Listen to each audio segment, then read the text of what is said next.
Nick is never the same place twice, and you don't know what the hell. Where is he? What's happened? Like what? There's no rhyme or reason. It's going to be different every night.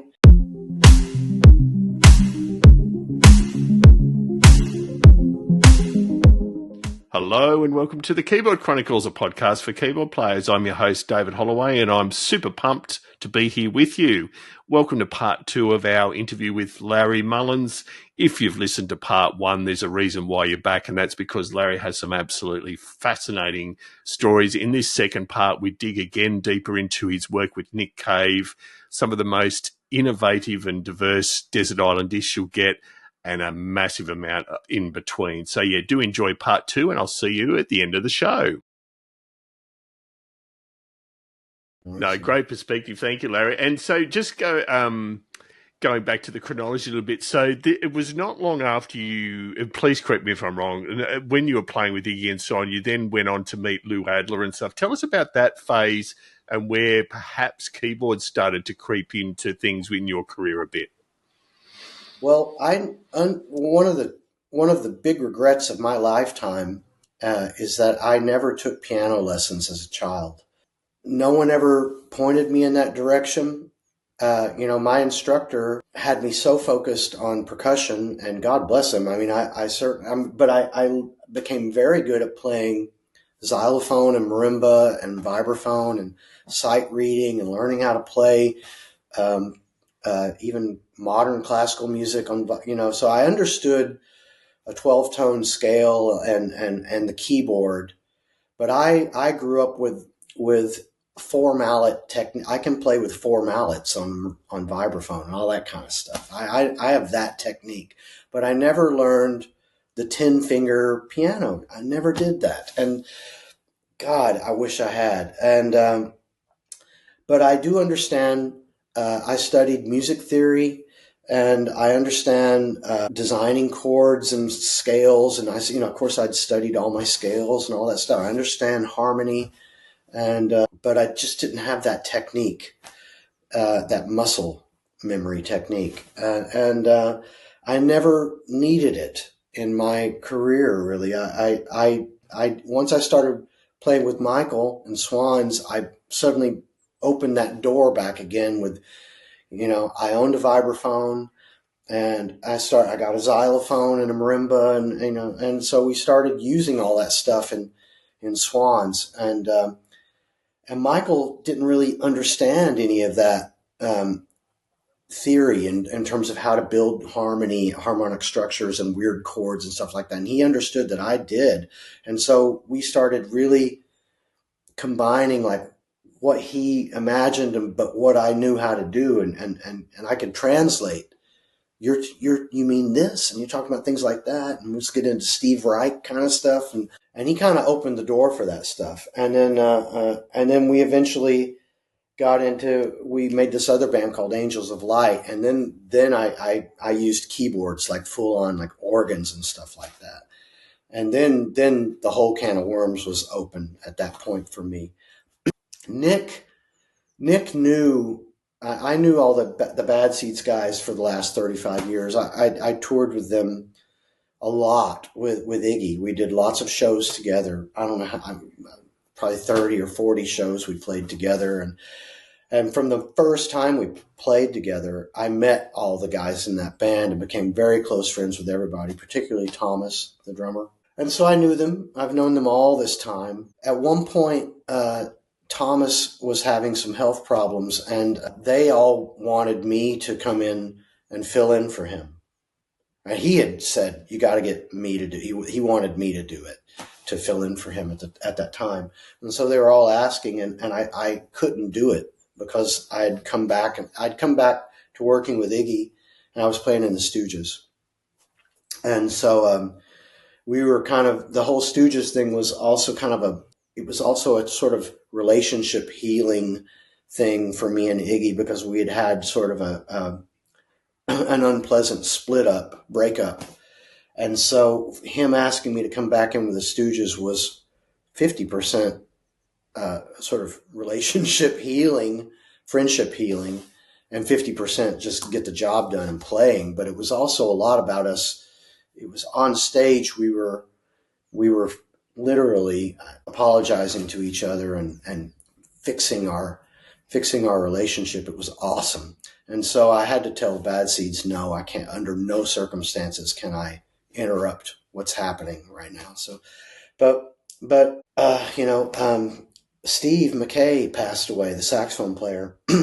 And that was the last straw with the Stooges. Like, we knew it couldn't continue as a group without him. And so Iggy he shut the whole thing down. So that was more or less the end of our working relationship, and a natural end. And it was all fine. But right after that, Nick had come to me asking if I could come in and play. But at that time, Thomas had come back and was physically all right. He was playing drums. But Nick wanted me in the band as a character or something, just as a friend or something like that. He wanted somebody in, and he knew that I could play keyboards and vibraphone and stuff, and sing. And he was looking for that specific. And so he asked me to do it. And so I came in, and I'm still doing it now. It's been 9 years. I've been 9 years with him. Which is amazing. And I'm really fascinated. So for the sake of our listeners, I can't imagine there are many listeners out there that aren't aware of Nick Cave and the Bad Seeds. But for those that are our Australian listeners, they particularly understand how iconic Nick is to the music history here and so on. But I'm fascinated, as a first question, Larry, I don't believe you could get two more different band leaders than Iggy Pop and Nick Cave. What different approaches do they take as band leaders that you have learnt from? Well, Iggy is a bit more like he doesn't involve himself he never comes to sound checks or things like that. He keeps himself secluded a lot, which I think is a good thing, and he knows it's a good thing. It helps him focus and incubate his whole being. So when he comes out of his chamber, he is ready to go, ready to explode, and he is really super focused, and he's a bolt of lightning, and he tends to keep it that way. I mean, there were some times where we worked and chiseled on things a bit together as a unit at the band with him, but for the most part, I always felt like he really, really strictly limited his time and his involvement in spending too much time working on things. He really, really cherishes spontaneity and, the moment, and he tries to preserve his energy just for this kind of stuff. Whereas Nick is he's a bit more of a musician, believe it or not. He's a really good musician. And, he plays piano and stuff like that. He's gotten much, much, much better over the years, and he's worked really hard at playing piano. And, but he has a great harmonic sense, and he can sing falsetto. He has a wide vocal range. I think he's a way much more complex musician than people imagine. And he's really smart musically. And I think he has really great intuition about arranging, but when he's on stage, it's a different story. He is in that same vortex that I was talking about with Iggy, because the moment he comes out on stage, he is, if anything, he's actually a bit more out of control. He's a bit more wild, feral entity because Iggy has over the years, Iggy had, the thing that I'd learned from him was that he had kind of mastered this adrenaline zone over the years, that he actually, as wild as he always was on stage and carnal, he had a choreography in his shows, a basic choreography that he had internalized and memorized. So like from song to song, we would do the same set every night. And from song to song, he knew he needed to be from there to there. He would always be in roughly the same positions on stage, same locations, maybe, and possibly even making similar moves, as wild as it all seemed. But he had a pattern a choreographed pattern that he had somehow memorized in his adrenalized state. It was incredible that he was able to do this. Whereas Nick doesn't do that. Nick is never the same place twice, and you don't know what the hell. Where is he? What's happened? Like what? He's never. There's no rhyme or reason. It's going to be different every night. He'll come in the wrong place in a different way on every song every night, and it's just, you better be seriously paying attention. Like at first I thought, oh, he's, I'd seen him play 50 times, or I'd seen the show 50 times. I know what he does, but I didn't realize it was like that at first. I just figured, oh, I get it. I know what this is going to be. And boy, I was wrong. It's like, it's never the same. So you have to watch him like a hawk all the time. All the time. You can never take your eyes off of him in a show. And I realized that as a keyboard, I was the organist, the keyboard player for many years.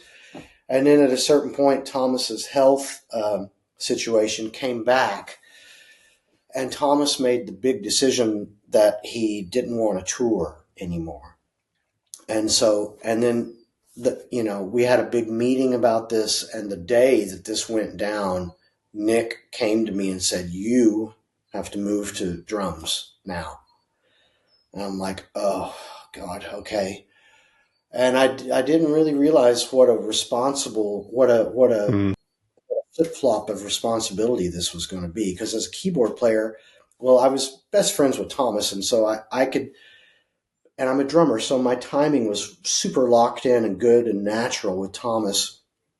But I didn't really have to pay so much. I didn't feel like I was carrying much responsibility. I could just play organ, wild, and just keep an eye on Nick and have fun with it and go crazy, But playing drums, it can't be like that.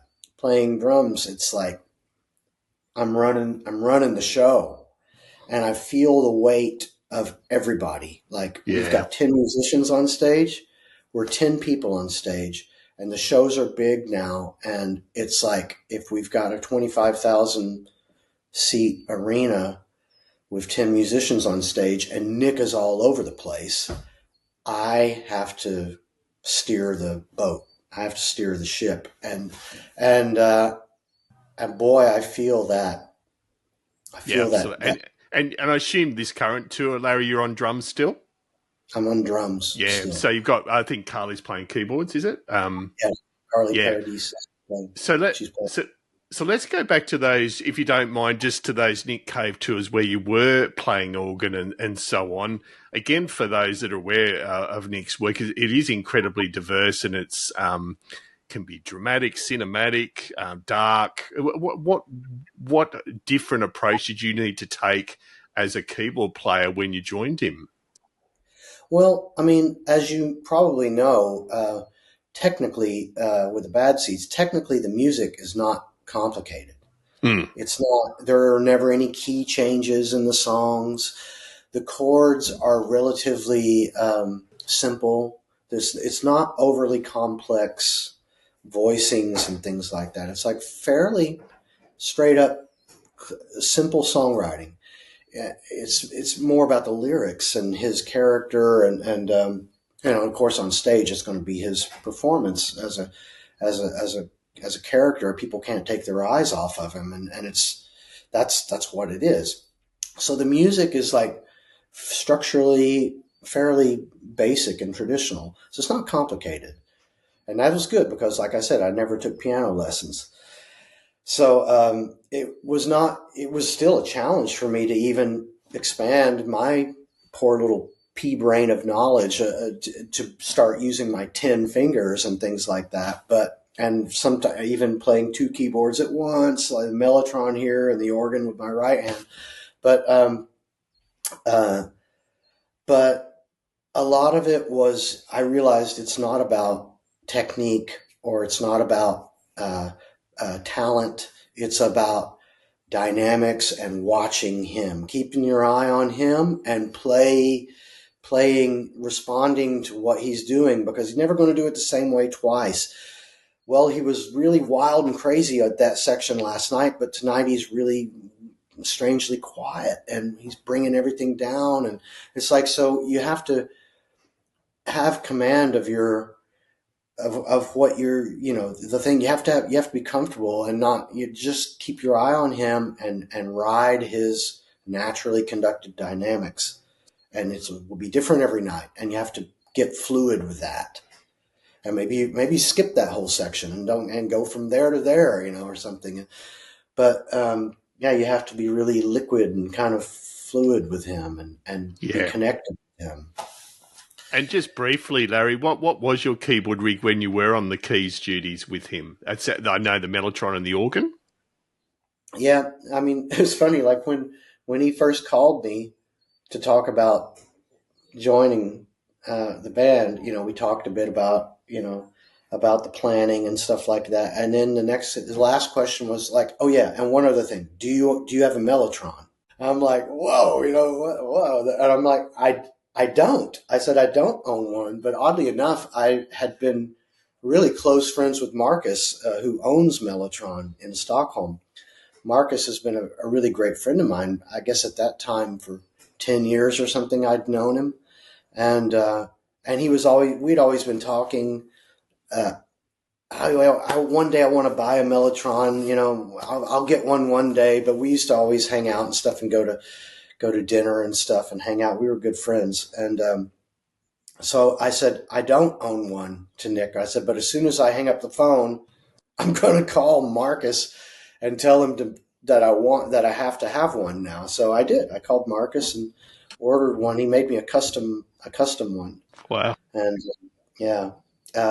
so now I have two from Marcus, both custom made.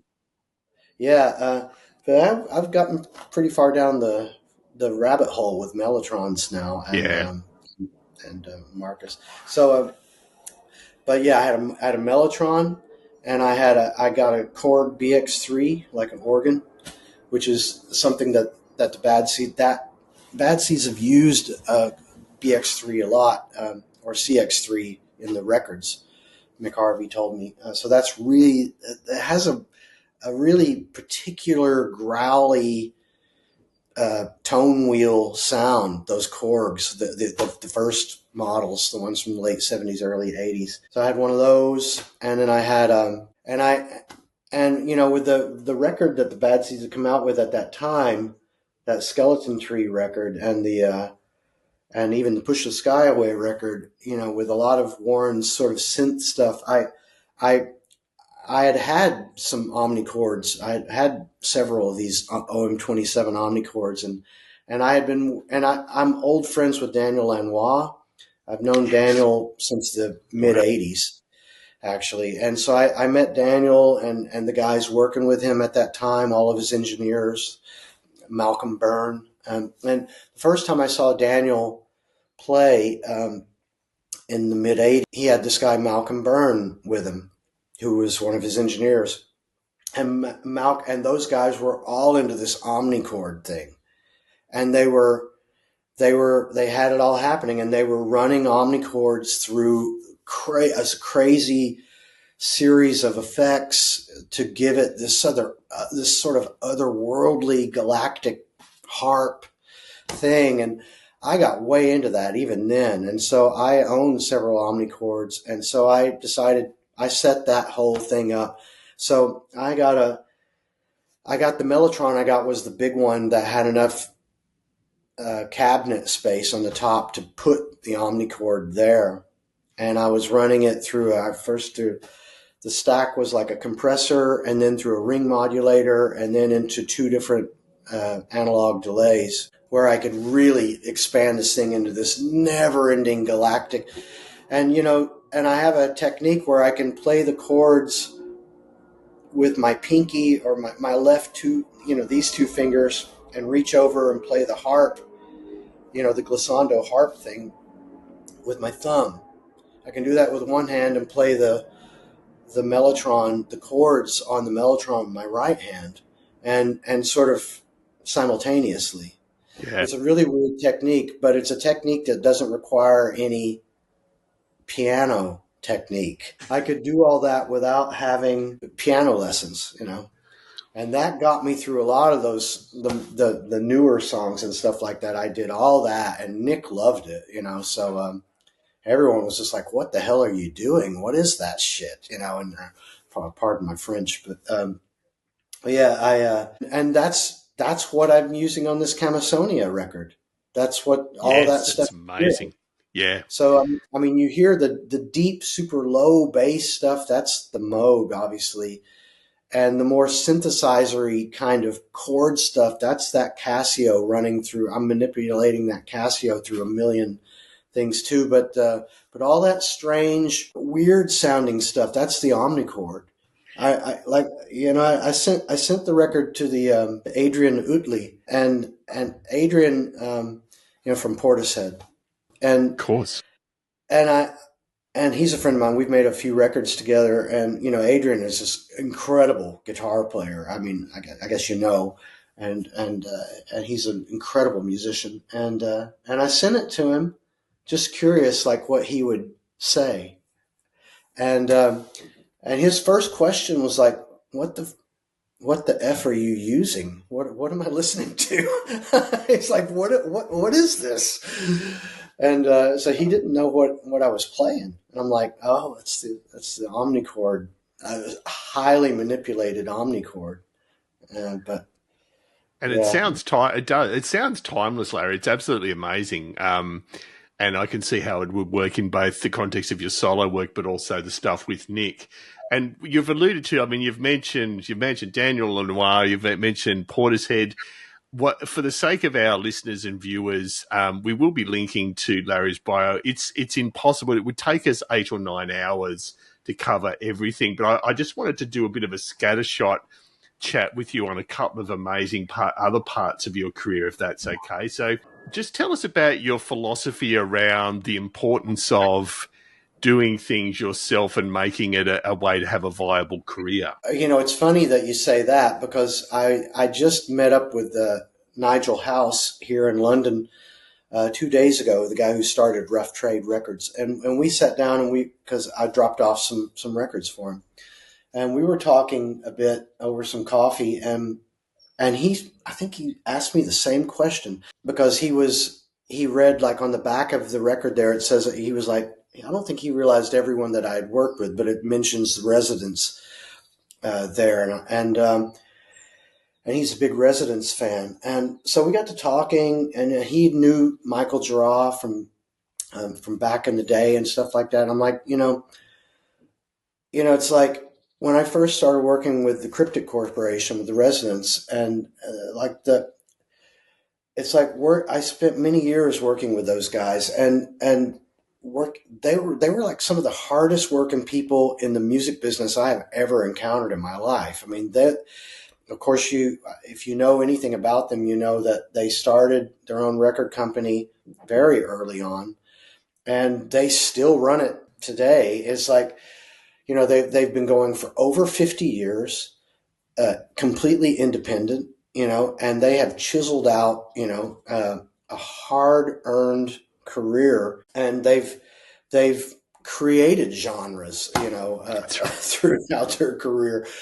But between working with them for years and seeing how they tour and conduct merchandise and business and stuff like that, and then working with Michael from Swans, who also has done the same thing. He's run Young God Records since he started, I guess, in 1980, 81, 82, more or less. I mean, he was doing things before, even in the late 70s, but he's still pushing Young God Records today successfully.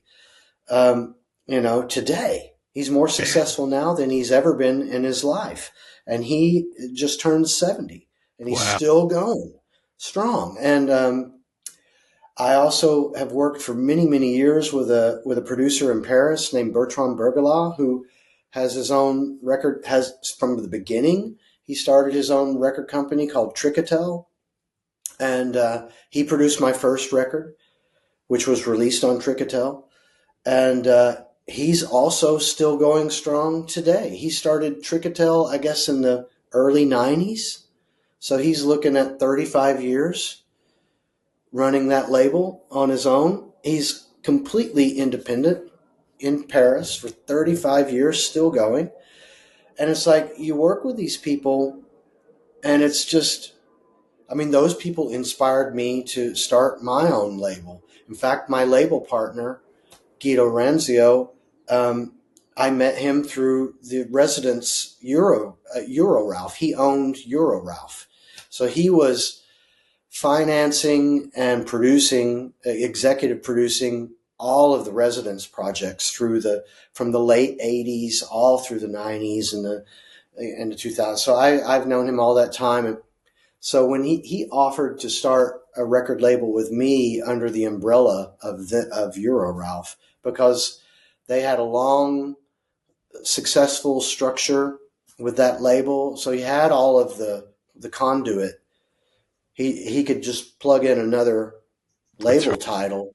You know, they had a staff, they had warehouse, they had distribution contracts. He could just plug in another label and have a second label. And he knew that I was a big record collector and really into records and had great contacts with other people around the world. And he was like, oh, we could make a label, a no-brainer. We could make another label and immediately have something going. And so he's released this Camisonia record with me.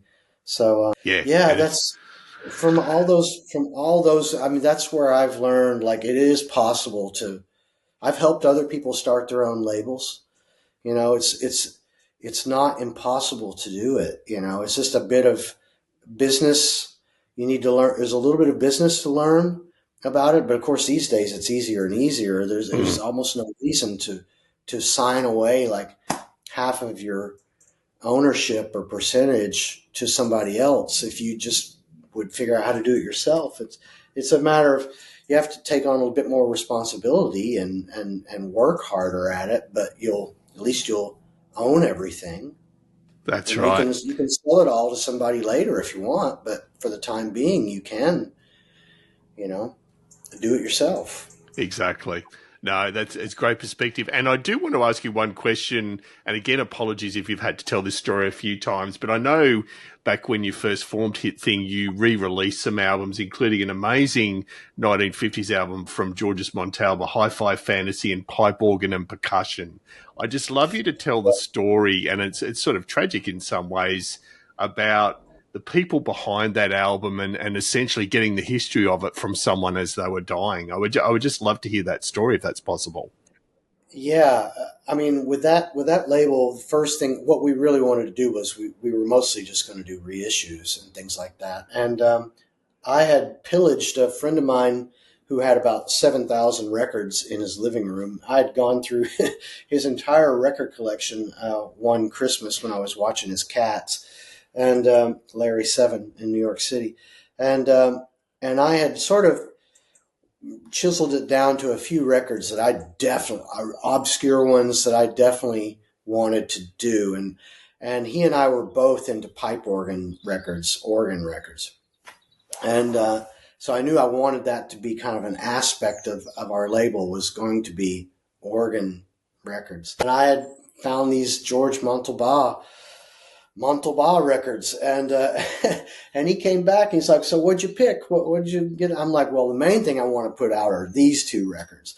And he's like, whoa, you know who that is, right? And I'm like, it's George Montalba, right? And he's like, no, that's just a pseudonym. Everybody knows that's actually Anton LaVey from the Church of Satan that made those records. I'm like, what?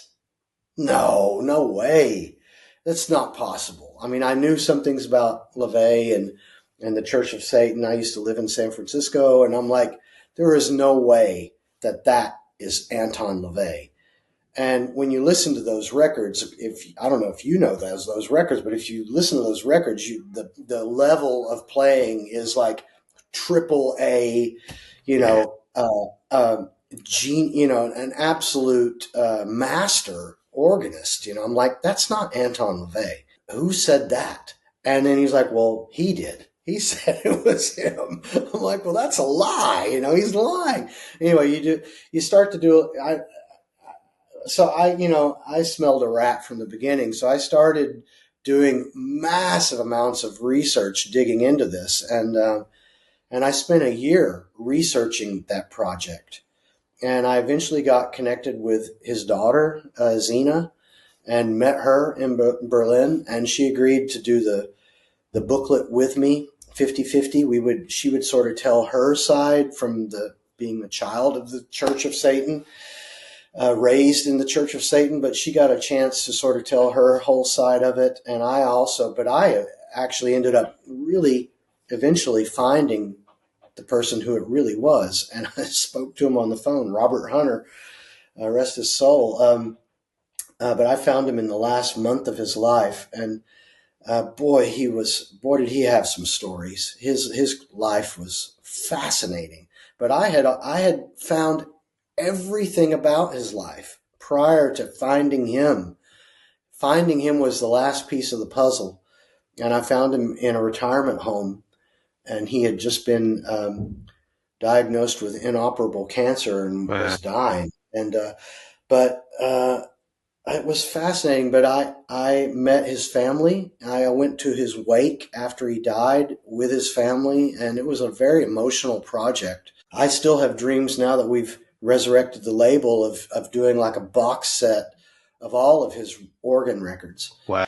And I've talked to his family about doing it. We're not back up to speed yet to take on the financial cost of something like that. But maybe we will do it one day. But his life is a massive inspiration. It's what an adventure he had through his life, all kind of in the background. But yeah, somehow I got entangled in the Church of Satan. Thank you for retelling that, because it is an amazing story. I'm going to jump totally somewhere different. Your alter ego, Toby, Dammit, Mark Mothersbaugh from Devo. I love his quote: "The asses are masses who need to wear Dammit glasses." Tell us about the origin of that. Yeah, well, it was actually Bertrand Bergaloff, the French producer, that deemed me to be Toby Dammit. Because when Bertrand started his label Tricatel, he didn't have any money, or he didn't have any artists on his label. It was just sort of a dream, he was trying, but he really had a fantasy of kind of having this Motown kind of label that would have all these different French singers, but have like a master Tricatel band that just backed all these different singers.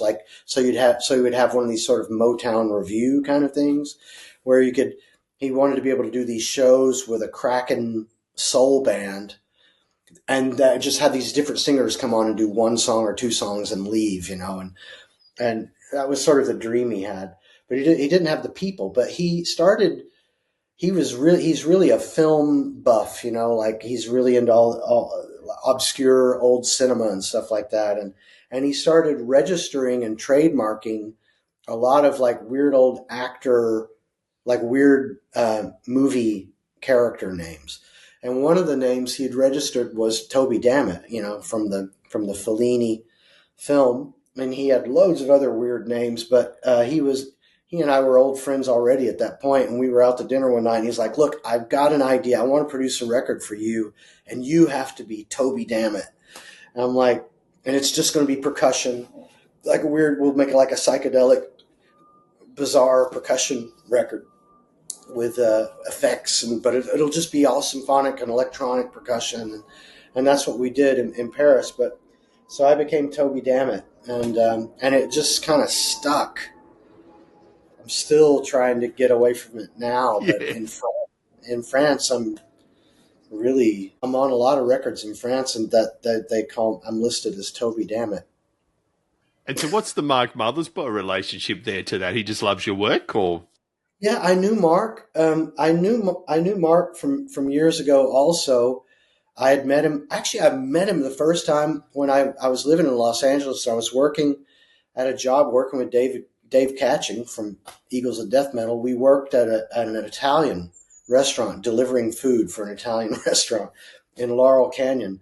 And one night I was delivering some pasta to the guy it was Mark Mothersbaugh. He opened the door and like, wow. I mean, it's hard not to recognize him. I'm like, wow. And, so anyway, we became kind of friends. I probably delivered food to him a few times. I knew him. And then I saw him around town a few places. And then, boy, when I started working with the residents, he freaked out because he was a massive residence freak. He was also old friends with Iggy, but he would come to residence shows and stuff. I would get him into all this stuff. So we became really close friends. And when we put out that Toby Dammit record, I asked him if he would make a little blurb about it. And that's what he came up with, like that. I mean, he's really funny, of course, and witty, and he's great. I love him. He's fascinating. I love it. Thank you. And look, just being aware of time, we're going to move on to the dreaded Desert Island Discs question in a second, Larry. But just for the sake of our listeners and viewers, we there's so much we haven't covered, and I'll mention this probably in the outro as well. I mean, we haven't talked about your work with Luther Hawkins, recording, the Carney Sutra album, the Applejack work, Jessie Evans. I mean, but maybe just briefly talk about Jessie Evans. I mean, that was 251 shows in 25 countries. That's not an insignificant part of anyone's career. Just maybe talk a little bit about that. Yeah, I mean, she's from California, and she'd moved to Berlin, and I was already living there. And I met her at a barbecue, and we got involved. We had a relationship for 7 years. And but one of the first questions she'd asked me was like, what do you really miss about living in the United States? And I thought for a minute, and I'm like, Mexican food. and she agreed. And we were like, we had both been through a winter in Berlin, and we had both been like, we were talking like, I'm never going to do that again. I'm never going to stay in Berlin for another winter. And she was like, well, why don't we go to Mexico next winter and we can make a record or something? And I'm like, wow, great idea. So that's exactly what we did. We tracked the basics on her first record in Berlin, but then we immediately went to Mexico, and we stayed in Mexico for 3 months finishing up that first record. And she was, well, we really went there because her previous band, which was called The Vanishing, was really popular in Mexico. And they were like a goth, like a real hard-edged goth synth band, really great band, and several records. And she had a big following in Mexico. And so we went down there, and she started booking shows in Mexico, and she got a massive reaction. Like we started touring around Mexico with no agent or no record or anything like that. And every show was sold out. And I can't remember how many we did. We did a lot. And she was also selling a ton of merch. And we were scrambling day and night trying to organize merch for shows that were coming up every week or whatever. I mean, she was doing the business. And so I think we toured Mexico really like 4 times. We played all over the place. We had a blast. And we mixed that record with Pepe Mocht from the Nortec Collective, which is one of the biggest electronic band. They're like the Kraftwerk of Mexico. And we mixed that record with him in Tijuana. And then we made a second record. But man, she is a very, very hard-working woman, and she's an amazing performer on stage. She's a great dancer. And when I say that, I do not underestimate. She is a tremendous dancer, and that's why we were doing 50 shows a year in France. She became very popular in France. We played all over Russia, Turkey, Spain, Mexico. We hardly played in the United States at all. We didn't play in Germany, but we toured in England. We worked really, really hard. I think we wore ourselves out. We just worked ourselves to death. But the records are good. We made 2 records, and we're really proud of them. Very, very good records. No, and we'll definitely link to those as well. So, and again, that just is one tiny component of your career. So we will finish off, Larry, with the dreaded Desert Island Disc question. So if you had to name 5 albums that are the all-time influences for you, what would they be?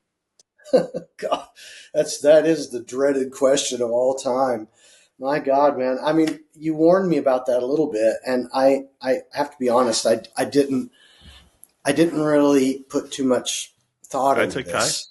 I mean, I just decided to quickly just start throwing some stuff down, and they may not necessarily be my favorite albums of all time, but they are definitely things that I've listened to a lot.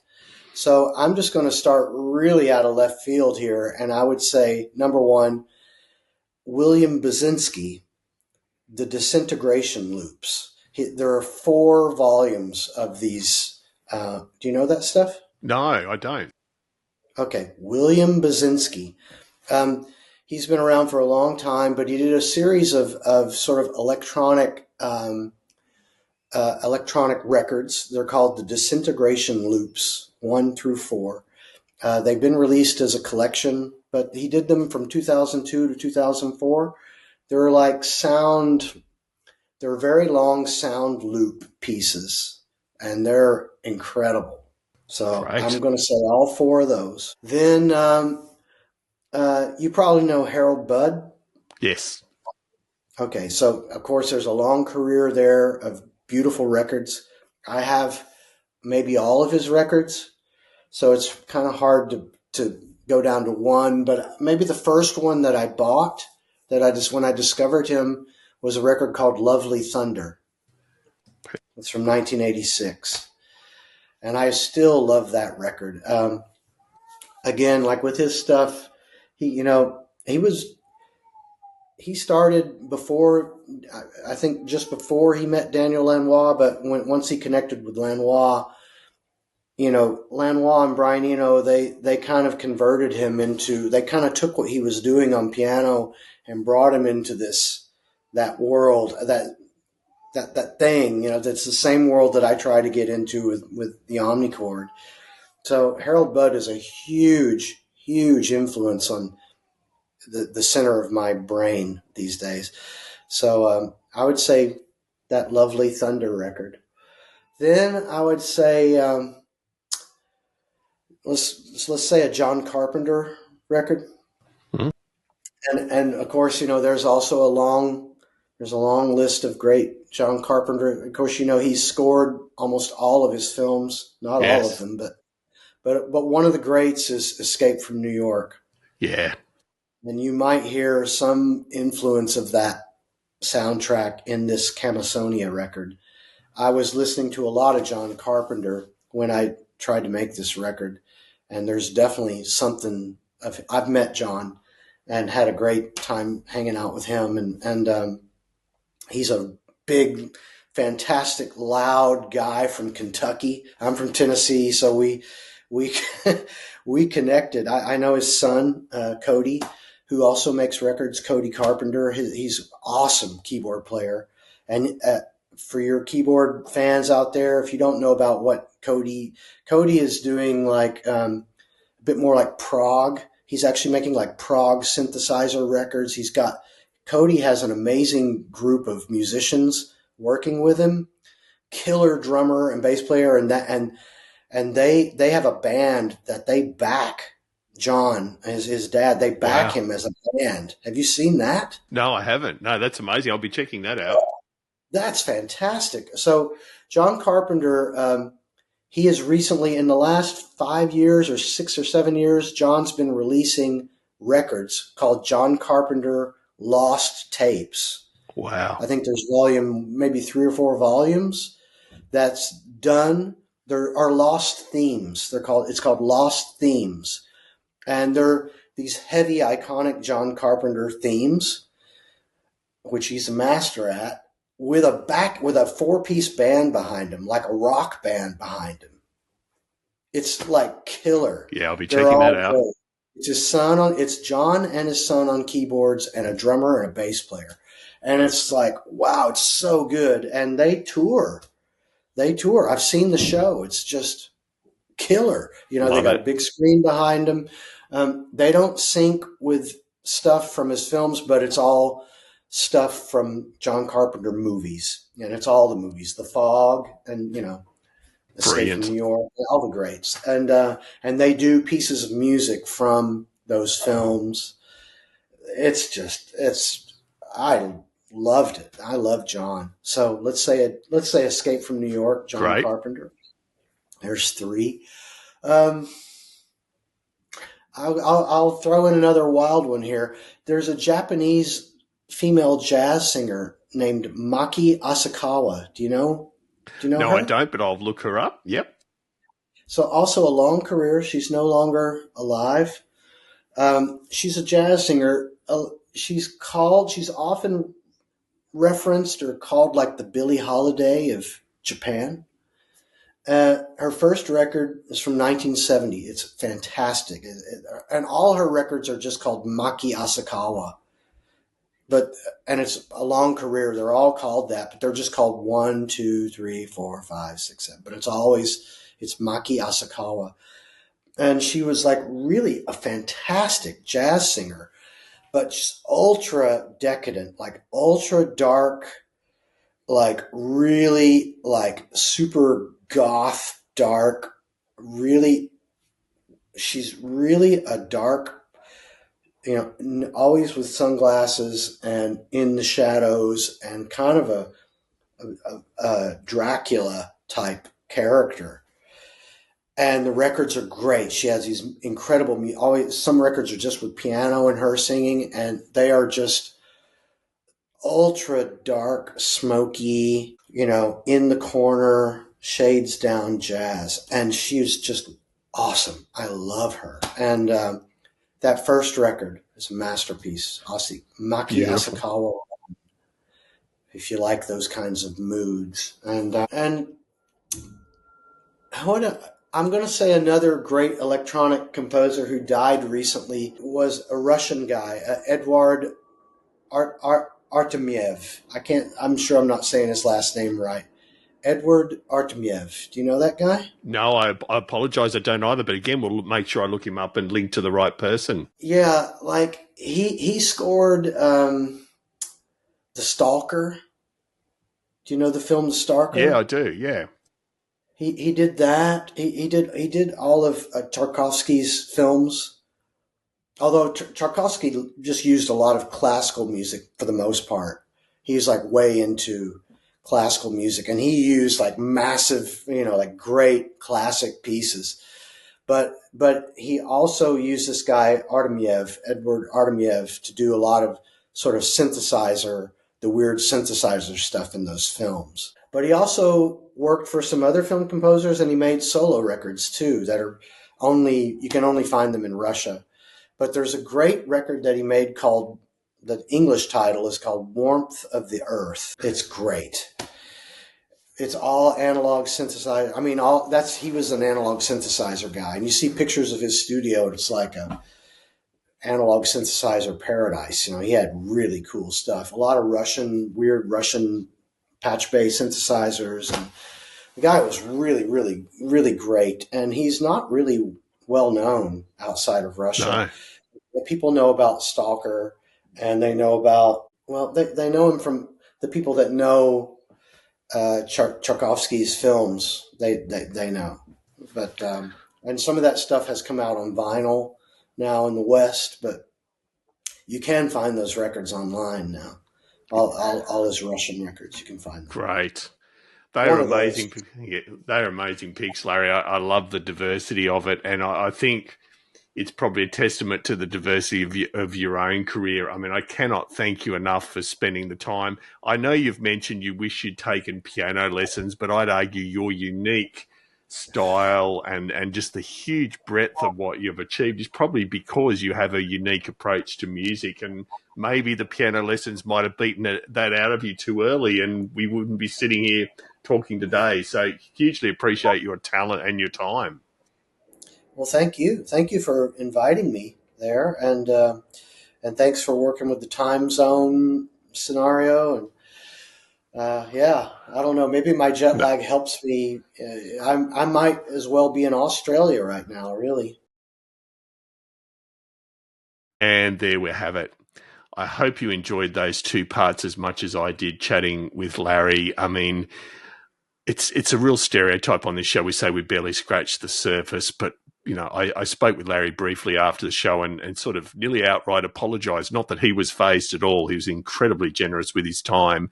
But there was so much we didn't cover. He's worked with Rufus Wainwright, his actual solo albums with Thomas that he mentioned, the drummer from the Bad Seeds. We didn't even do things like Trainwrecks and the Quick Fire Tent because there was just not time. So that's a testament to his amazing career. But I hope you do enjoy it. Yeah, we certainly had a ball. I had a ball. So thank you again for joining us. Quick shout out to our silver and gold supporters, Mr. Derry Evans, who's about to join us on a live stream in the next few weeks. Thank you, Derry, for your ongoing support.